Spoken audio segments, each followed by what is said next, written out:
হাওয়া হচ্ছে আমার প্রথম অল্টারনেটিভ ক্যারেক্টার প্লে করা। সো এর আগে আমি ওরকম চ্যালেঞ্জিং বলি বা আমার কাছাকাছি চরিত্রের বাইরের কোনো ক্যারেক্টার প্লে করি নাই।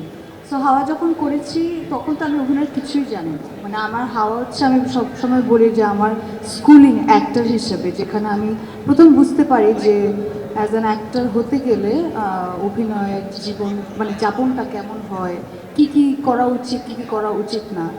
তো ওই শুরুতে অবশ্যই চ্যালেঞ্জ তো ছিল এবং ভীতি ছিল যে কিভাবে করব, কারণ গুলতি কি হিউম্যান না, এটা নিয়ে একটা প্রশ্ন। প্লাস হচ্ছে যে অ্যাটমসফিয়ার বা যেই ক্লাসের গল্প বলছি সেটা হয়ে ওঠা, সব কিছু মিলে আমাদের হাওয়াতেও আমরা একটা বেশ দীর্ঘ সময়ে গ্রুমিংয়ের মধ্যে ছিলাম।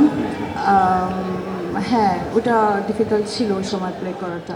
বাট যেটা হয় কি, যে আমি যেহেতু ফেস কার্ডের সাথে কাজ করেছি দুটা, তো আমি বুঝতে পারি যে ওনারা যে কোনো চরিত্র বা ক্যারেক্টারাইজেশনের ক্ষেত্রে প্রথমে ওরা চায় যে আপনি বাস্তব জীবনে ওই চরিত্রটা হয়ে ওঠেন।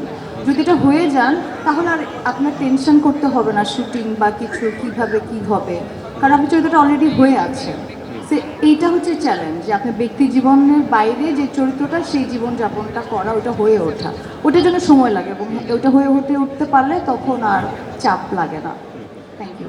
হাওয়া থেকে রোহিতের যে ক্যারেক্টার সেটা অনেক বেশি ডিফিকাল্ট, কারণ প্রথমে রোহিতদের যে চরিত্রটা পাগলি, সে পাগলিকে আমার মনে আছে আমরা প্রথম যখন স্পেসটা দেখতে গেলাম তখন তো একদম কোনো জাস্ট টিলাটাকে কেটে কেটে সমান করবে এবং কোনো গাছপালা ছিল না এবং প্রচণ্ড মানে তাপ, ওই জায়গার পাহাড়ের তাপ, উপর থেকে হিট।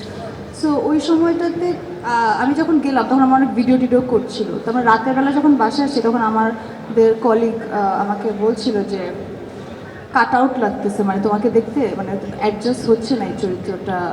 সো ওইটা চ্যালেঞ্জ ছিল, আমি তখন ওটা মাথায় নেই যে আসলে এই গ্রামের যে মানুষগুলো যেরকম, আমাকে তাদের সাথে দাঁড়ালে যাতে আলাদা না হয়, আমি যাতে মিশে যাই, এটা ছিল ফার্স্ট চ্যালেঞ্জ। সো ওইটার জন্য এক ধরনের আমাদের মানে ওই স্পেসে থাকতে থাকতে যেটা হয়েছে যে স্কিন বার্ন হওয়া, মানে একটা চরিত্র হয়ে ওঠার জন্য তো অনেক সময় লাগে। সো ওই সময়টা ছিল এবং আমরা সেইভাবে আস্তে আস্তে ন্যাচারালি হয়েছে, এত চাপ নিয়ে কোনো কাজ করা না যে 2 মাসের মধ্যে করতে হবে, ক্যারেক্টারটা প্লে করতে হবে, এরকম না। এটা একটা লিভিংয়ের বিষয়, ওই লিভিংটা সময় পেয়েছি এবং আমরা সবাই একসাথে কাজটা করতে পেরেছি।